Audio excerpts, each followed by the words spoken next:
I think sometimes when people are dealing with really strong-willed kids, parents will double down and just fight and be like, no, you're going to learn who's boss here.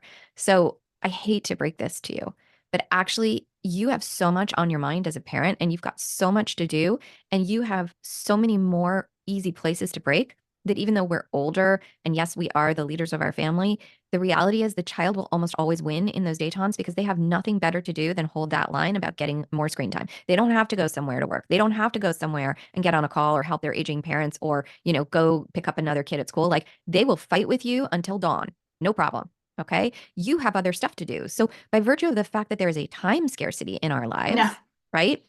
Oftentimes, a strong willed child will wind up winning, quote unquote.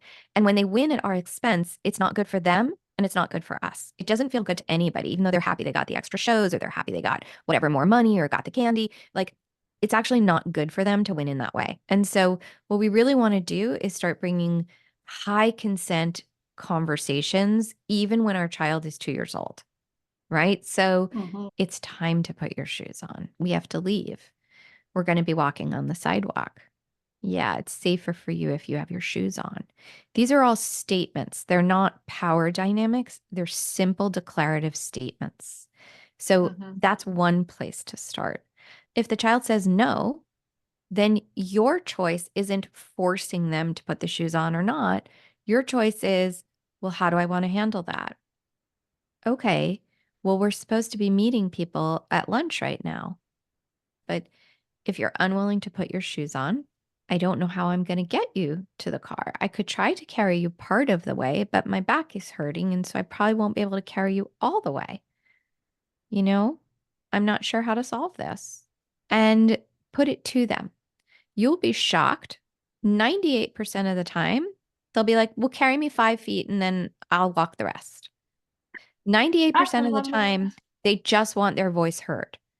If you really accept it, not like, I hear you don't want to go, but we have to, which isn't really hearing them, right? So if it's like, I hear that you don't want to go, well, boy, that means we're going to have to change some things around here.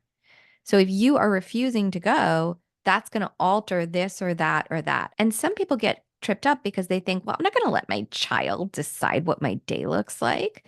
But here's the deal. If you force the child in the car and now they're kicking your car seat and now they refuse to go into school and now you're late for your work, your child just decided what your day looked like. Okay. Yeah. So actually, by working with them, what you do is you build cognitive flexibility. And now that child is actually like, well, you could carry me a few feet and then I could walk. Well, how are you going to walk if you don't have your shoes on? Silly, I'll put my shoes on there. Oh, well, that sounds like a great solution. So now what I'm doing is I'm building the brain that can actually solve. I'm building empathy. I'm building an understanding of limits because the child did hear my limit that my back is hurting and I'm not going to carry you all the way. So actually, we're far closer to a place where I can say, hey, next time just put your shoes on. That is how you build that. So you're not stuck in that Hmm. place forever. People think like if I start negotiating with my child, I'll have to negotiate forever. So it's not a negotiation, it's a co consensual relationship.